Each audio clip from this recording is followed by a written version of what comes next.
Lucas Tomlinson, and Republican Congressman and combat veteran Mike Waltz. Great to have you both in. Good to be here. All right, Congressman, I'll start there. You know that these statements are now piling up from your counterparts over on the Hill saying that this was done in defiance of what should have been congressional action and the president should have come to you first. Well, to add to the Pentagon statement that Soleimani was actively planning additional attacks in addition to the American that was just killed, he has over 600 American soldiers' deaths on his hands over the years. He's been killing Americans for years, in addition to what he was about to do. So this was an act of self-defense. We had actionable intelligence, and I can't imagine a situation where you would have the commander-in-chief who knows American diplomats or American servicemen are about to be killed and doesn't take action. To not take action would be irresponsible on his part. Self-defense, and then you can take preemptive attacks when you have that intelligence and that you know that it's coming. But what about the very real concern now coming from all quarters tonight that this significantly escalates what's going on in the region, and what happens next may be very unpleasant? Again, let's be clear.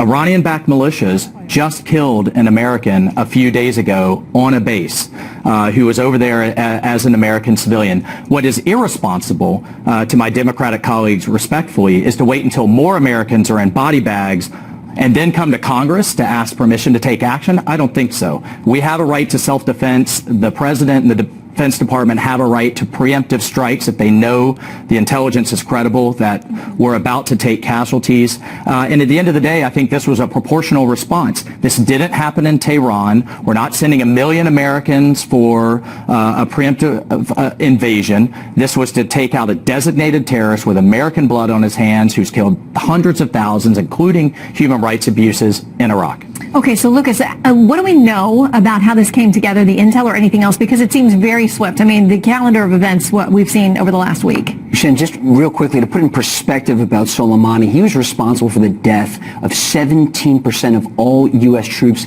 deaths in Iraq between 2003 and 2011 in the Iraq War. 608 troops were killed during that time, and that's according to the State Department. Back to the intelligence, the U.S. military has been tracking Soleimani for a long time. Keep in mind, these Iranian-backed Shia militias were fighting ISIS, and there was a quasi-alliance. The U.S. wasn't arming these groups. There was an alliance. These militias were attacking ISIS, and now with ISIS largely defeated, Iran is turning their attention once again at the United States. Soleimani has been moving in and out of Iraq for some time. He actually met with the Prime Minister, the embattled Prime Minister, on a number of different occasions, and the U.S. military had been watching him. And so they've been tracking his movements with drones for some time, and when they saw that he was getting into this car with Abu Mohandas, who is the head of all Shia militia groups inside Iraq, also has American blood on his hands, was responsible for the 1983 bombing of the U.S. Embassy in Kuwait. That was 2 months after the Beirut barracks bombing.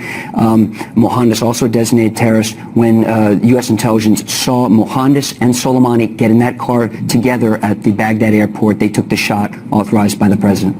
Okay, so Congressman, with all of this in mind now, what do you need as a member of Congress to hear next? Do you need a briefing from this administration? Because critics say that they don't have a clear strategy. They need to see what's going to happen next, and they want some reassurance. They want to hear from senior officials about exactly what happened. We've had a number of hearings already. I think we'll continue to have that in an oversight role. I'm on the Armed Services Committee in addition to being a veteran. But look, I think the president has a great team around him in Esper, O'Brien, Pompeo, and they have been clear that we are going to continue a maximum pressure campaign on Iran, which is working. We're seeing riots, we're seeing protests, we're seeing their economy collapse, their oil is drying up, but I think the Iranians are going to continue to lash out to try to create this narrative, which many in Washington are playing into, that this was all the president's fault, as though things were just kumbaya and fine before 2016. They weren't. Iran's been killing Americans for many years. Continue the maximum pressure campaign, stay strong, and I think at the end of the day, Iran will come back to the table from a position of weakness, or they'll face economic collapse, one of the two.